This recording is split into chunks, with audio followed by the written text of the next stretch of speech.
En esta clase vamos a continuar con las generalidades de los sistemas operativos. Protección del hardware. Anteriormente vimos lo que eran los dispositivos de entrada y salida, pero ahora vamos a hablar de la protección que debe de existir en el hardware.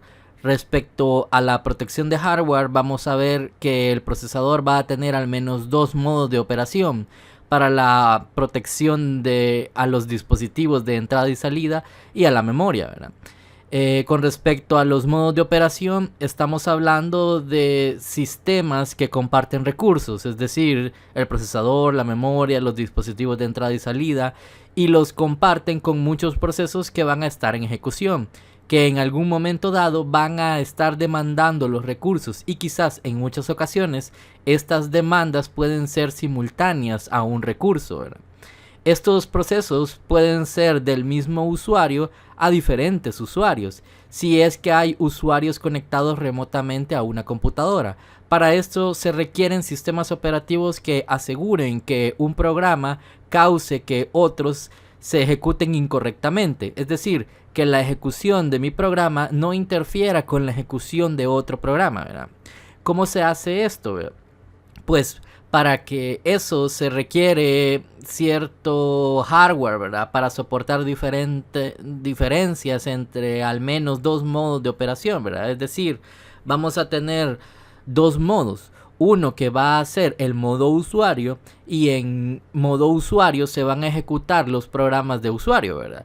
Y en el modo supervisor o el modo kernel, ¿verdad? Que es el modo en el cual se van a ejecutar las rutinas del sistema operativo. De esta manera, pues, en el CPU se va a tener un bit de modo, ¿verdad? Que va a estar en 0 cuando voy a estar ejecutando un modo supervisor y 1 cuando estemos ejecutando un modo usuario. Y voy a tener instrucciones privilegiadas que solamente pueden ejecutarse en modo supervisor. De esta manera, un programa de usuario, cuando ocurre una interrupción o una llamada al sistema, cambia al modo supervisor, y cuando termina la ejecución de una rutina del sistema operativo se regresa a modo usuario. Aquí tenemos tres programas de usuario que están queriendo ejecutar instrucciones máquina para tener acceso a un dispositivo de entrada y salida, ¿verdad? Y pueden notar que hay una barrera representada en color rojo, ¿verdad? Donde les va a decir a los programas que no pueden acceder directamente. ¿Por qué? Porque todas las instrucciones de entrada y salida, ¿verdad? Las instrucciones máquina son instrucciones privilegiadas. De esta forma, los programas de usuario no deben de tener acceso a las instrucciones privilegiadas. Si uno de los programas o si un programa requiere acceder a un dispositivo de entrada y salida, ¿cómo lo va a hacer, verdad? Pues bueno, para eso van a estar las llamadas al sistema, ¿verdad? ¿Qué son las llamadas al sistema? Pues son un interfaz o interface entre los programas en ejecución y el sistema operativo. De alguna manera, cuando un programa de usuario requiere hacer uso de un dispositivo de entrada y salida, pues lo va a hacer a través de una llamada al sistema. ¿Cómo están disponibles las llamadas al sistema? Pues, por ejemplo, si estamos programando en ensamblador, esto es a través de una instrucción máquina int, ¿verdad? Y un número que se refiere a un vector de interrupción. Por ejemplo, en Linux generalmente es el 80 hexadecimal, ¿verdad? Los lenguajes de alto nivel pues también proveen funciones para hacer uso de las llamadas al sistema. Por ejemplo, en el lenguaje C, que es un lenguaje de nivel medio, podríamos tener llamadas para lectura de la consola del teclado, ¿verdad? Escritura en video, la consola, ¿verdad? Por ejemplo, instrucciones para poder abrir un archivo, leer, escribir un archivo, etcétera, ¿verdad? Y todo esto se hace a través de llamadas al sistema operativo, que son las que acceden directamente a los dispositivos. Cuando se hace una llamada al sistema, ¿cómo se pasan los parámetros a dicha llamada? Pues, es decir, acá vamos a ver los métodos empleados para pasar los parámetros de un programa que está en ejecución y el sistema operativo a través de una llamada al sistema. La primera forma es a través de los registros. ¿Qué va a pasar? Por ejemplo, lo primero que se hace es pasar un parámetro a un registro. En este caso, rec1, ¿verdad? El registro del CPU, ¿verdad? Luego, otro parámetro a otro registro, y ya que tengo los parámetros en estos registros, ejecuto la llamada al sistema, ¿verdad? Y la rutina del sistema operativo pues obtiene o hace uso de los datos que están en el registro 1 y el registro 2, que son los parámetros. Esto es una forma, ¿verdad? Otra forma es en una tabla en memoria. Por ejemplo, en una dirección de memoria X tengo los parámetros para una llamada. ¿Qué hace luego, verdad? Pues muevo esa dirección de X a un registro. Después voy a invocar el int 0x80, ¿verdad? Que es la llamada al sistema. Y acá se va a hacer uso de los parámetros de la tabla que está en la dirección X. Es decir, X está en un registro y se refiere a esa dirección de memoria. Otra forma es a través del stack, ¿verdad? O pila. Todos los programas que están en ejecución sabemos que tienen un stack, ¿verdad? Y lo que hace es poner los parámetros en el stack utilizando la instrucción máquina push, ¿verdad? Después ejecuto la llamada al sistema int 0x80 y esa rutina va a hacer uso de los parámetros que están almacenados en el stack. Protección de la memoria. La memoria también se tiene que proteger. ¿Por qué? Porque para empezar va a haber áreas de memoria que no queremos que los programas de usuario puedan acceder. Una de ellas es la tabla de vectores de interrupción, donde también están las direcciones de las rutinas de servicio de interrupción, ¿verdad? Que tampoco queremos que los programas de usuario tengan un acceso directo. Es decir, que no puedan modificar esas rutinas, porque eso puede causar un hueco, ¿verdad? Un problema de seguridad. ¿Qué vamos a hacer? Pues añadir dos registros para determinar el rango de direcciones que un programa puede acceder. Es decir, voy a tener un registro base y un registro límite. De esta forma, la memoria que está fuera del rango pues está protegida, ¿verdad? Por ejemplo, en el procesador voy a tener un registro base que va a apuntar a la dirección de memoria donde inicia este proceso y un registro límite que va a indicar el tamaño de esa región de memoria a la cual el procesador va a tener acceso. Fuera de este rango, pues obviamente el proceso no debe de tener acceso, ¿verdad? Buses. Un bus es un sistema de comunicación que transfiere datos entre componentes de la computadora. La organización de un solo bus interconectando todos los dispositivos se utilizó en las mini computadoras, ¿verdad? Durante años y también en la IBM PC original, ¿verdad? Sin embargo, a medida que los procesadores y las memorias se hicieron más veloces, la habilidad de un solo bus, y sin duda el bus de la IBM PC, ¿verdad?, de manejar todo el tráfico se forzaba hasta el punto de quiebre, ¿verdad? Algo tenía que ceder, ¿verdad? Como resultado se agregó más buses, tanto para dispositivos de entrada y salida más rápidos como para el tráfico entre el CPU y la memoria. Como consecuencia de esa evolución, un sistema Intel intenso tiene actualmente una apariencia similar a la del diagrama que ven en la presentación. El sistema tiene 8 buses, ¿verdad? El caché, la local, la memoria, el PCI, el SCSI, el USB, el IDE y el ISA, ¿verdad? Cada uno con una velocidad de transferencia y funciones distintas, ¿verdad? El sistema operativo debe de estar al tanto de todos estos buses para su configuración y administración. Entre las características de un bus tenemos su ancho, su frecuencia y su velocidad de transferencia. Un bus se caracteriza por la cantidad de información que se transmite en forma simultánea. Este volumen se expresa en bits y corresponde al número de líneas físicas mediante las cuales se envía la información en forma simultánea. Un cable plano de 32 hilos permite la transmisión de 32 bits en paralelo. El término ancho se utiliza para designar el número de bits que un bus puede transmitir simultáneamente. Por otra parte, la velocidad del bus se define a través de su frecuencia, ¿verdad?, que se expresa en hercios o hertz, es decir, el número de paquetes de datos que pueden ser enviados o recibidos por segundo. Cada vez que se envían o reciben datos, podemos hablar de ciclos, ¿verdad? De esta manera es posible hallar la velocidad de transferencia máxima del bus, la cantidad de datos que puede transportar por unidad de tiempo, al multiplicar su ancho por la frecuencia. Por lo tanto, un bus con un ancho de 16 bits y una frecuencia de 133 MHz tiene una velocidad de transferencia de 16 por 133 por 10 a la sexta, ¿verdad? Es decir, aproximadamente 266 MB por segundo, ¿verdad? En cuanto a la arquitectura de un bus, puede ser de tres tipos.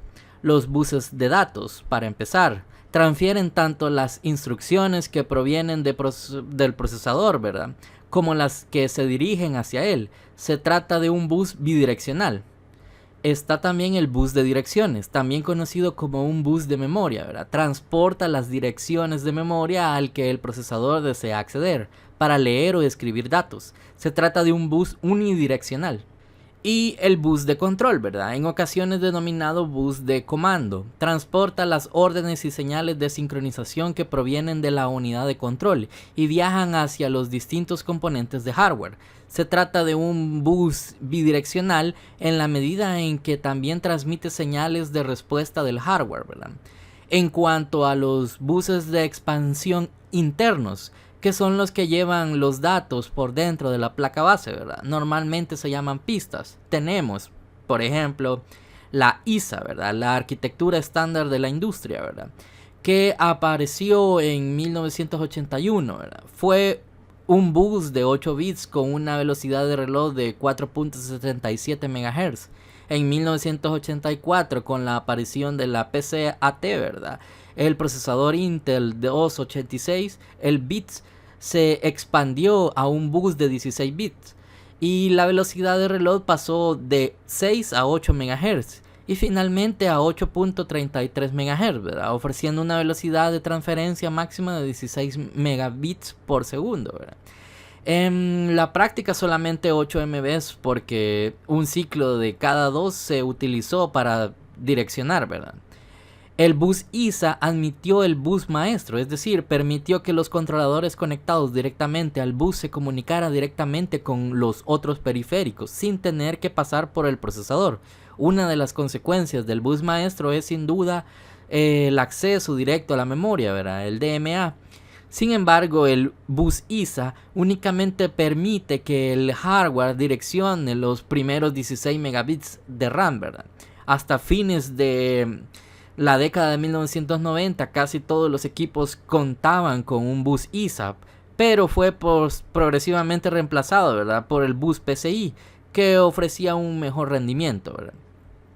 También tenemos el bus EISA, ¿verdad? Un bus EISA o arquitectura estándar de la industria extendida, ¿verdad?, fue desarrollado en 1988 por un grupo de compañías, ¿verdad?, entre las que puedo mencionar AST, Compaq, Exxon, Hewlett Packard, etcétera, ¿verdad? Hay otras más, para competir con un bus exclusivo MCA, ¿verdad?, lanzado por IBM el año anterior. El bus EISA utilizaba conectores cuyo tamaño era la mitad del conector ISA, pero con 4 filas de contactos en lugar de 2, que servían para direccionar 32 bits, ¿verdad? Los conectores EISA eran más profundos y las filas de contactos adicionales se encontraban ubicadas debajo de las filas de contactos ISA. Por lo tanto, era posible conectar una tarjeta de expansión ISA en un conector EISA, ¿verdad? Sin embargo, el cable en el conector, ¿verdad?, o el calce en sí, no era demasiado profundo debido a los biseles y solo se utilizaban las filas de contactos superiores de ISA, ¿verdad?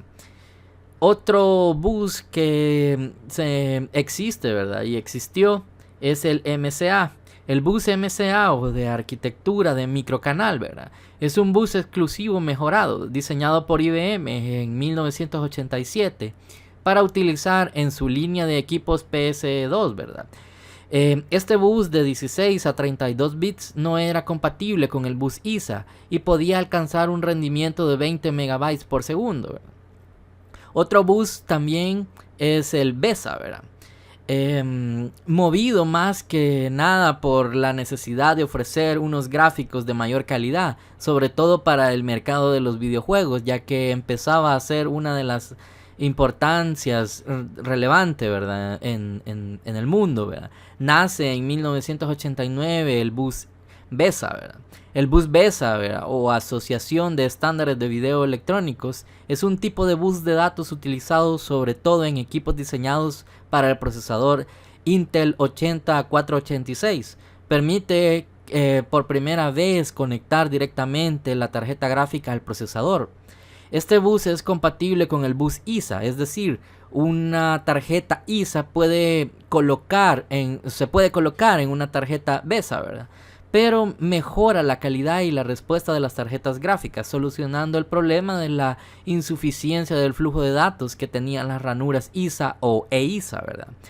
Su estructura consistía en una extensión del ISA de 16 bits. Las tarjetas de expansión BESA eran enormes, lo que, junto a la aparición del bus PCI, mucho más rápido en velocidad de reloj, ¿verdad? Y con menor longitud y de mayor versatilidad, hizo desaparecer al BESA, ¿verdad? A pesar de su compatibilidad con las tarjetas anteriores, en la práctica su uso se limitó casi exclusivamente a las tarjetas gráficas y a algunas raras tarjetas de expansión de memoria.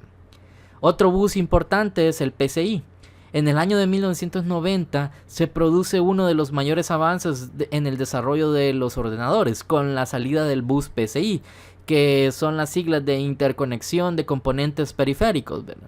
Se trata de un tipo de ranura que aún se utiliza, ¿verdad? Actualmente, aunque hay una serie de versiones con unas especificaciones definidas, un tamaño menor que las ranuras EISA, ¿verdad? Las ranuras PCI tienen una longitud de 8.5 centímetros, igual que las ISA de 8 bits, con unos contactos bastante más finos que estas.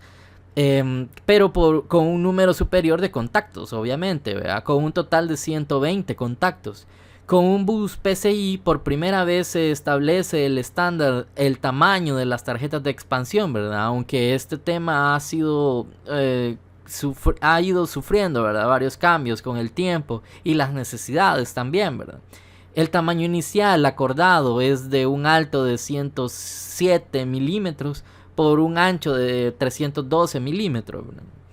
Otro bus importante es el AGP, ¿verdad? El puerto AGP o el puerto de gráficos acelerados, ¿verdad?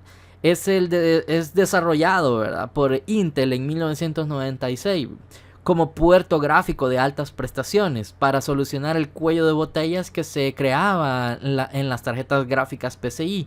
Se utiliza exclusivamente para las tarjetas gráficas y por su arquitectura solo puede haber una ranura AGP en una placa base. Se trata de una ranura de 8 centímetros de longitud, utilizada normalmente al principio de las ranuras PCI en la placa madre y en ocasiones tiene un color diferente, ¿verdad? Otro de los buses es el PCI-X, ¿verdad? Las ranuras PCI-X, que debo de aclarar no deben de confundirse con las ranuras PCI Express, salen como respuesta a la necesidad de un bus de mayor velocidad. Se trata de unas ranuras bastante más largas que las PCI, con un bus de 66 bits que trabajan a 66 MHz, 100 MHz o 133 MHz según la versión. Este tipo de bus se utiliza casi exclusivamente en placas bases para servidores. Sus mayores usos son la conexión de tarjetas Ethernet gigabits, tarjetas de red de fibra óptica y tarjetas controladoras RAID, ¿verdad? SCSI 320 o algunas tarjetas controladoras RAID SATA, ¿verdad? Si llegan a trabajar como administradores de servidores es probable que vean este tipo de buses.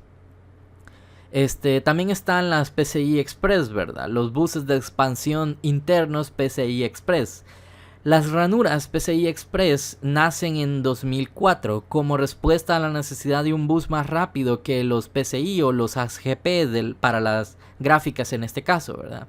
Su uso más conocido es precisamente el del slots para tarjetas gráficas, en su variante PCI Express X16, ¿verdad? Pero no es la única versión que hay en este puerto, que poco a poco va imponiéndose en el mercado, ¿verdad? Y que sobre todo a partir de 2006 ha sustituido prácticamente al puerto AGP en las tarjetas gráficas.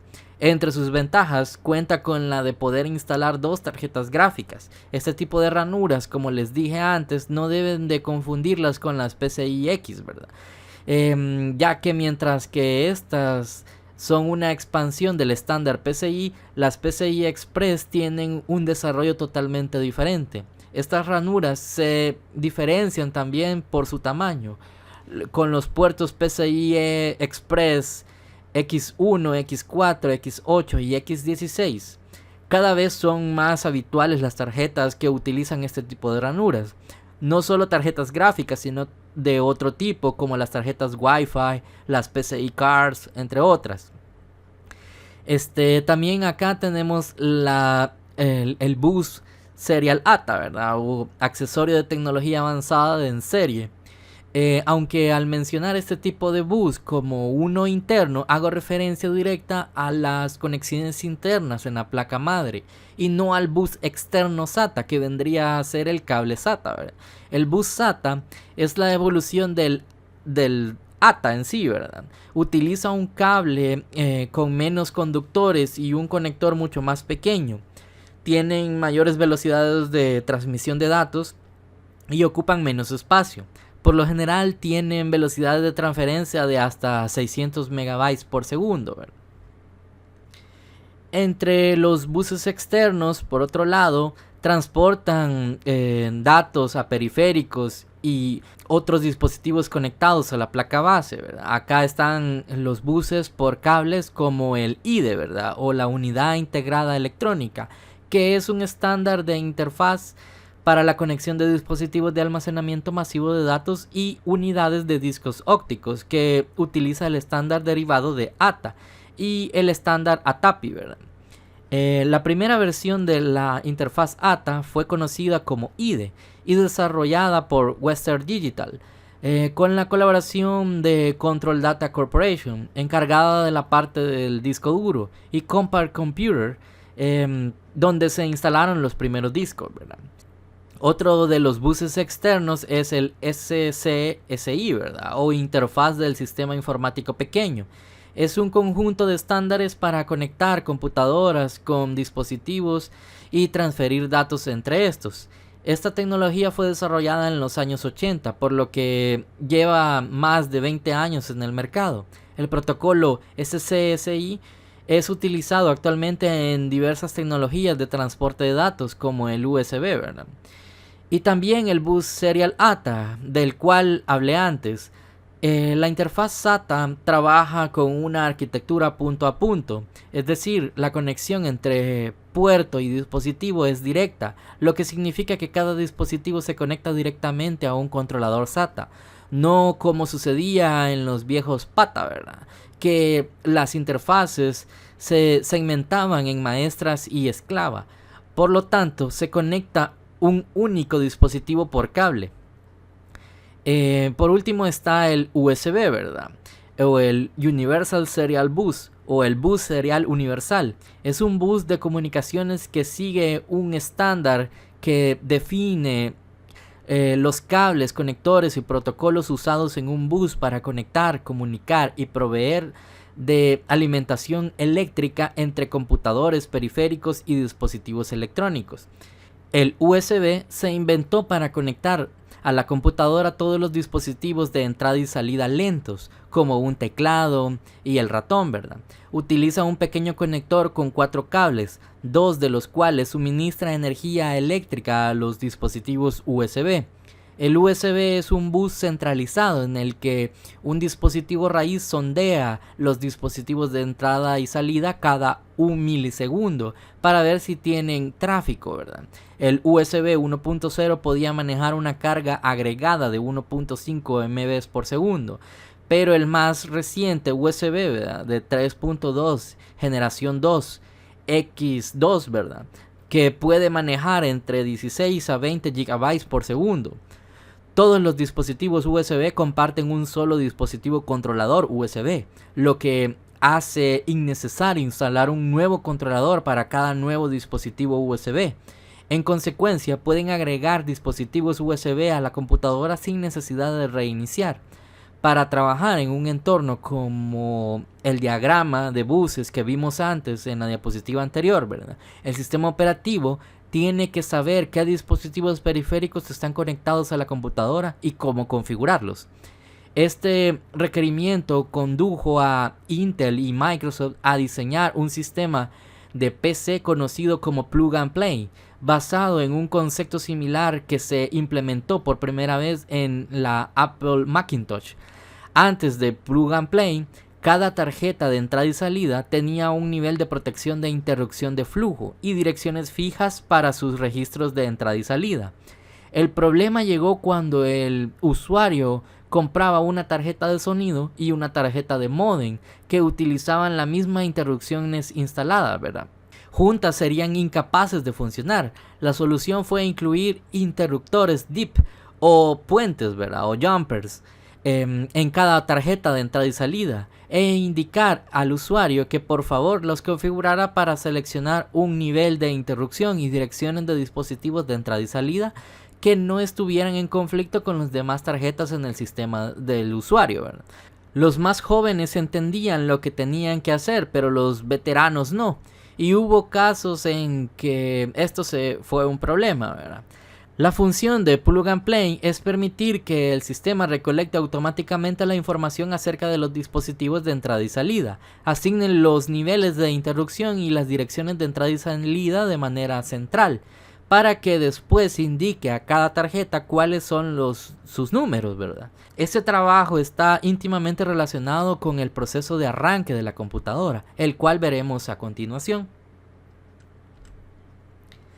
Arranque de la computadora, ¿verdad? El encendido de la computadora es el primer paso en el proceso de arranque.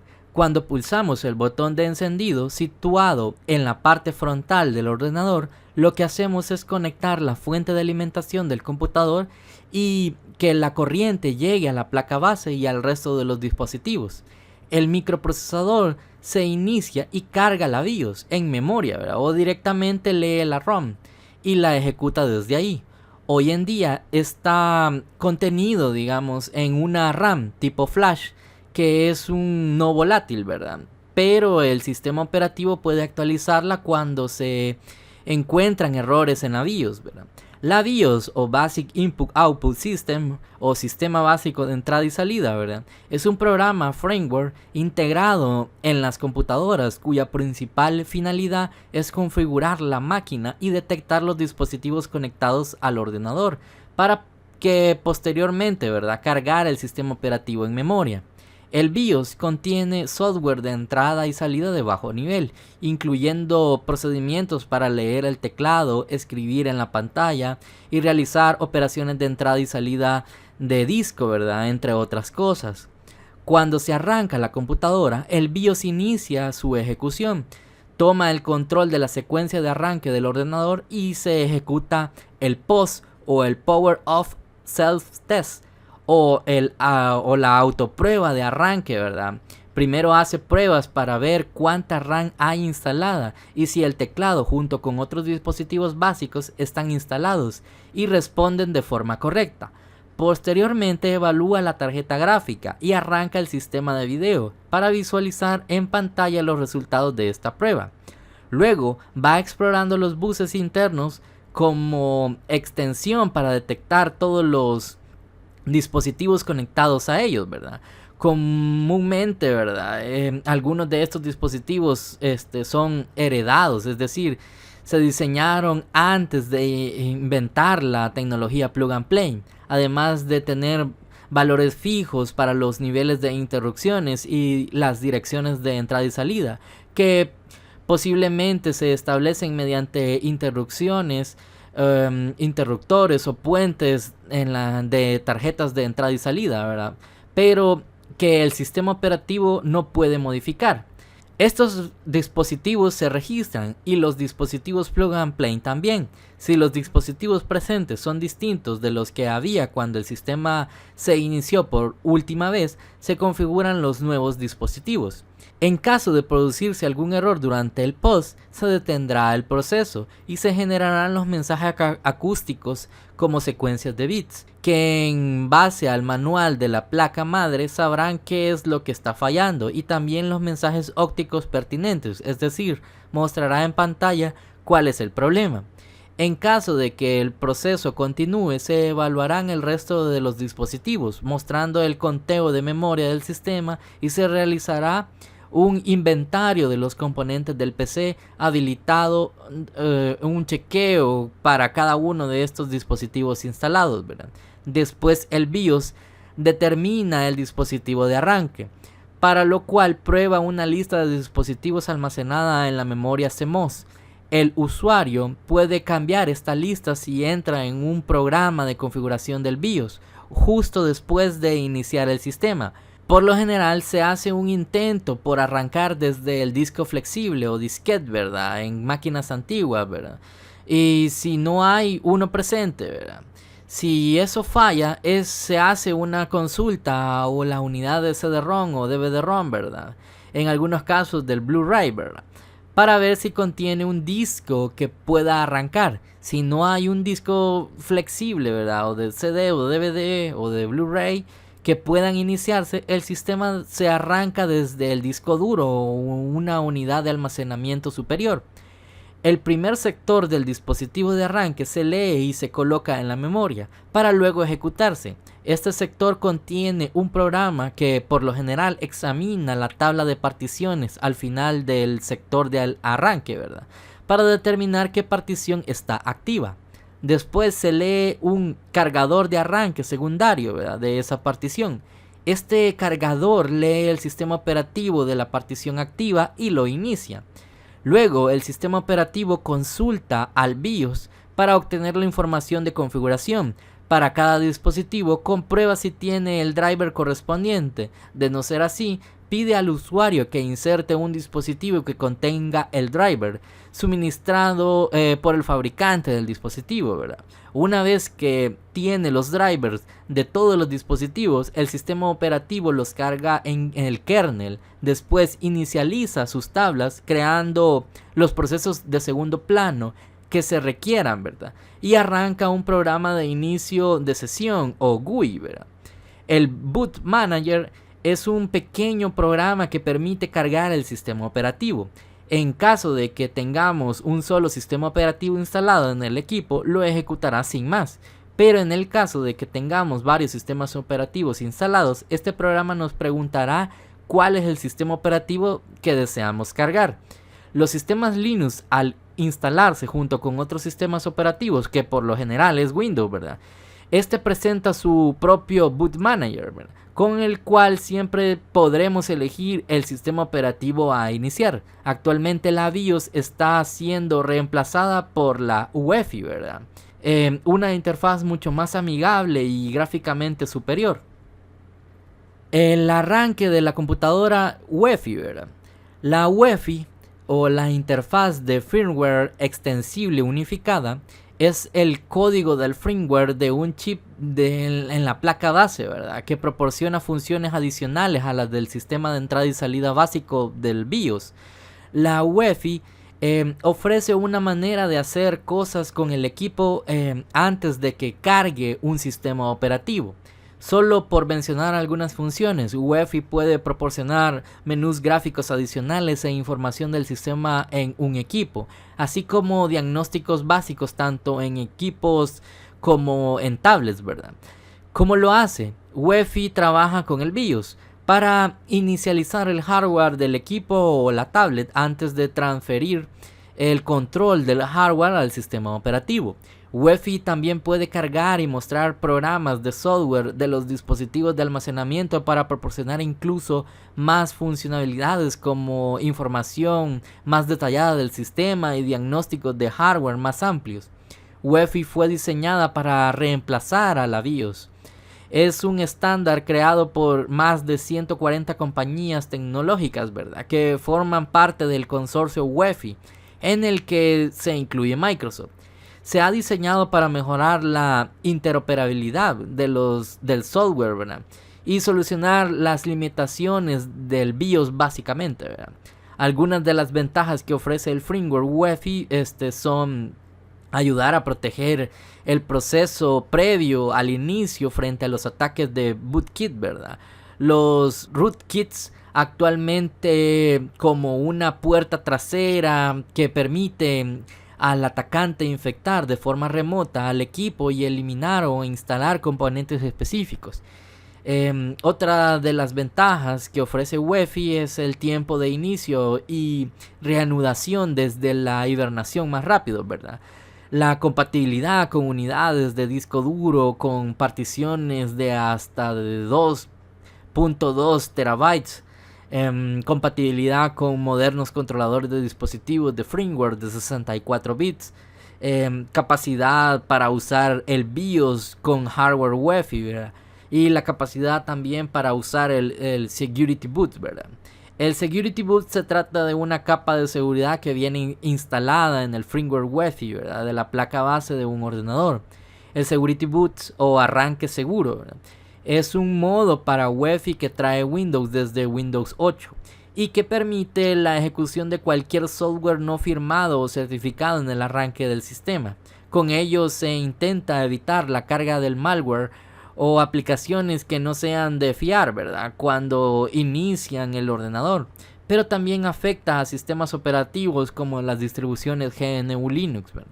Al final, lo que hacía el Security Boot era bloquear cualquier cosa que no fuera Windows, ¿verdad?, lo que hacía casi imposible la ejecución de Linux. Este problema fue a más con la llegada de Windows 10, ya que Microsoft eliminó la exigencia de hacer Security Boots opcional. Esto quiere decir que desde entonces depende de los propios fabricantes el permitir desactivar este modo de sus ordenadores. Afortunadamente, con el paso del tiempo, las distribuciones Linux se están empezando a adaptar. En la documentación de Ubuntu ya explican que las versiones de 64 bits de su distro son compatibles con Security Boots, y otras distribuciones también están dando los mismos pasos.